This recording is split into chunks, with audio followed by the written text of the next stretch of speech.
une paracha très, très dure. C'est le début de la décadence. On est sorti, on a construit le Mishkan, on a compté les Bnei Israël, on a mis les Levim à leur place, toute la paracha de Nassau, l'inauguration du Mishkan, le Nazir, que des madrigotes extraordinaires.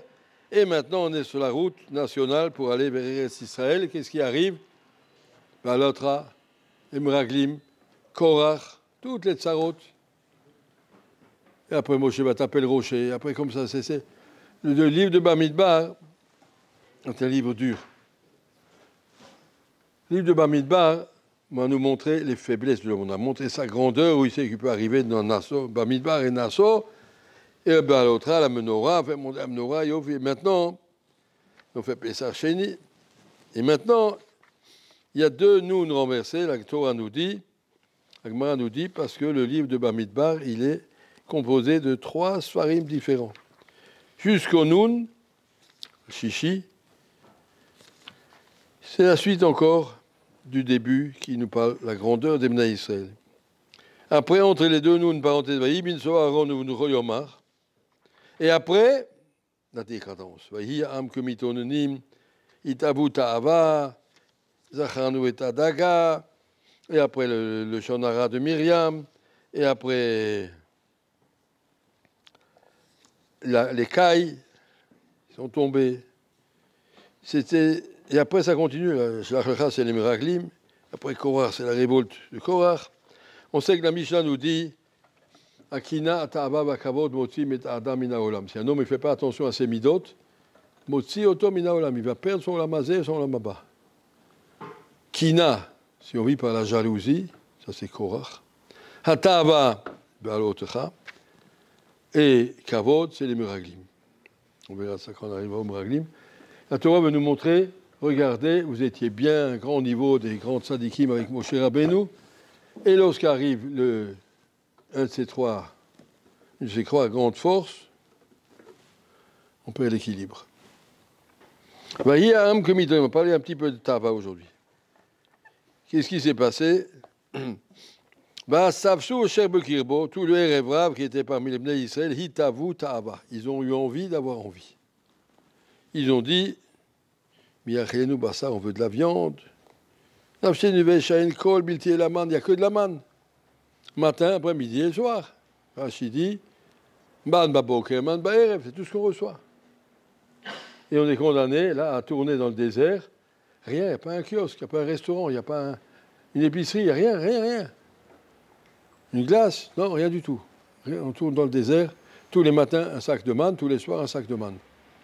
Ça dessèche complètement le nefesh. Biltier, la manne est nous. Et la Torah te dit, mais la manne, c'est magnifique. Tu peux en faire tout ce que tu veux. Le goût de la manne te donnait le goût de tout ce que tu pouvais avoir dans la vie. Tu vas avoir un goût de frites ou de beefsteak. Tu penses beefsteak, tu manges la manne, et c'est un goût de beefsteak. Ça n'avait pas l'apparence. L'apparence, c'était des boules. Tu manges des boules, mais ça avait le goût et le bonheur.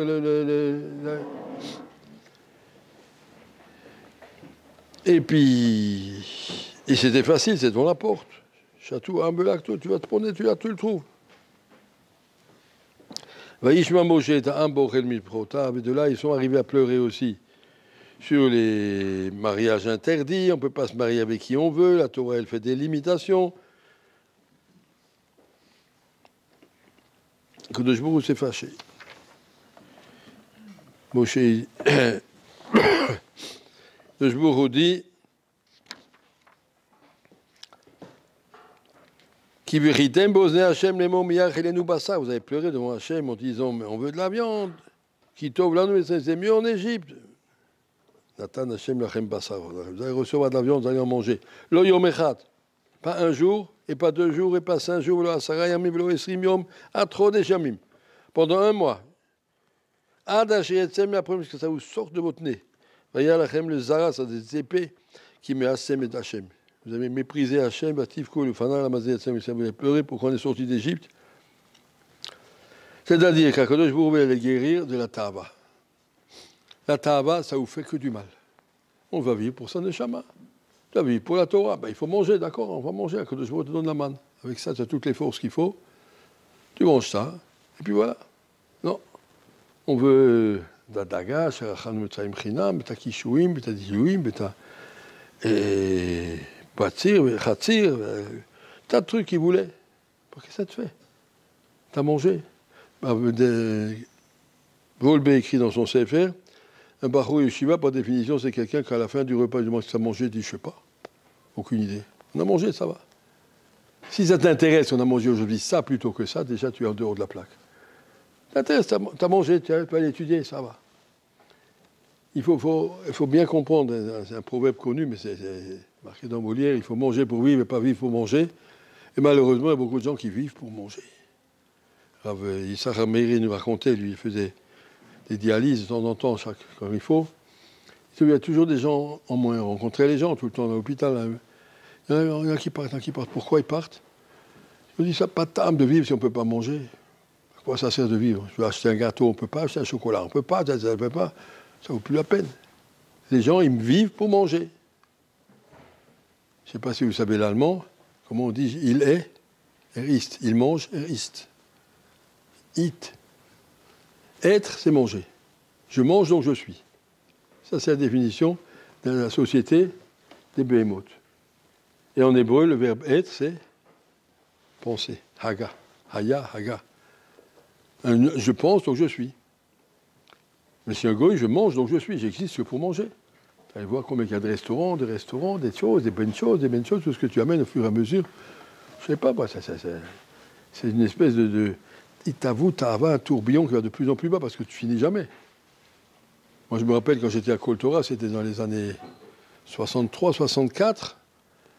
Il y avait une macolette qui vendait des trucs pour Shabbat, on pouvait acheter, ça se vendait en vrac, 100 grammes de waflim, c'est tout ce qu'on pouvait avoir. Des petits gâteaux, comment on appelle ça, des gaufrettes. Ils vendaient ça dans un grand sac, ils te mettaient dans un petit papier, un petit cornet en papier, voilà, 100 grammes. Voilà ton Shabbat. Mais aujourd'hui, il y a 50 sortes, etc. Et tout, on vit pour manger. Itavu, ta'ava, que je vous dis, mais vous êtes bête ou quoi? Allez vous faire manger de la viande, allez manger le matin et le soir, pendant un mois, jusqu'à ce qu'on ne pouvait plus, et après ils vont mourir. Ça aux autres punitions. Comprenez qu'on ne doit pas vivre comme ça, on ne pas pour le manger. Le manger n'a aucune importance. Ça rentre d'un côté et ça sort de l'autre, ça ne sert à rien. Si tu es un petit peu rouchanite, un petit peu un kécher avec la neshama, alors l'itavu ta'ava, c'est des bêtises. Qu'est-ce que tu as mangé? Je ne sais pas. Mon beau-père, il m'a dit, jamais de ma vie, j'ai ouvert un frigidaire, ni j'ai soulevé le couvercle d'une casserole. C'est pas mon affaire, je ne suis pas une femme. Ce qu'on me donne à manger, je mange. Savoir qu'est-ce qu'il y a dans le frigidaire, c'est ton problème. Ce qu'on me donne, je mange. Quand tu as fini de manger, qu'est-ce que tu as mangé? Je ne sais pas, car je faisais des forces pour continuer ma journée, c'est tout. Mais si on commence à être... on rentre là-dedans, on n'en sort plus. Et donc ça, c'est la leçon déjà de Parashat Ba'alotra. Ça va continuer dans les parachutes à venir, mais c'est un enseignement très très chachouv, la Torah de Ba'alotra. C'est pour ça qu'on dit le parachat de Ba'alotra, le Sefer Midbar est coupé en 3. Avant, la décadence, et le milieu, c'est le Aaron qui suit, accompagne des Bnei Israël, c'est un truc à part, je dis entre deux simanim. Mais en tout cas, Agmar nous dit, c'est le Sefer de Midbar, il est 2 svarim différents. 3 svarim différents. Avant et après, une fois qu'on arrive dans le désert, ils ont dit, on va partir en Israël. Ils pensaient qu'après, ils ont vu qu'ils doivent rester 40 ans, c'est encore beaucoup plus dur. Mais là, ils pensaient, on va encore tourner encore un mois jusqu'à ce qu'on arrive en Israël. Et on mange que de la manne. Il faut comprendre, ça fait 1 an qu'ils mangeaient la manne. Sortis d'Égypte, on reçu la manne. Ça fait 1 an qu'ils mangeaient la manne, mais c'est bien. Je vous l'ai dit hier, je crois, Rav Dessler, quand il est arrivé à Kelm, il n'avait pas de place à la yeshiva, il a loué une petite chambre. Et la dame chez qui il avait loué, la famille à laquelle il a loué, il a dit à la dame, vous me faites à manger du porridge, c'est une espèce de bouillie de céréales seora, comme on appelle ça, d'orge, avec un peu de sucre, tous les matins, tous les soirs. Dimanche, lundi, mardi, mercredi, jeudi, vendredi, Shabbat, ça, que ça. Pendant 1 an, il a mangé que ça. Il dit, je veux m'habituer à ne pas penser au tavot. Ça y est, j'ai mangé, ça va, on peut continuer. Pas vivre pour le manger, c'est devenu tellement bête, on est devenu des vaches et des pauvres.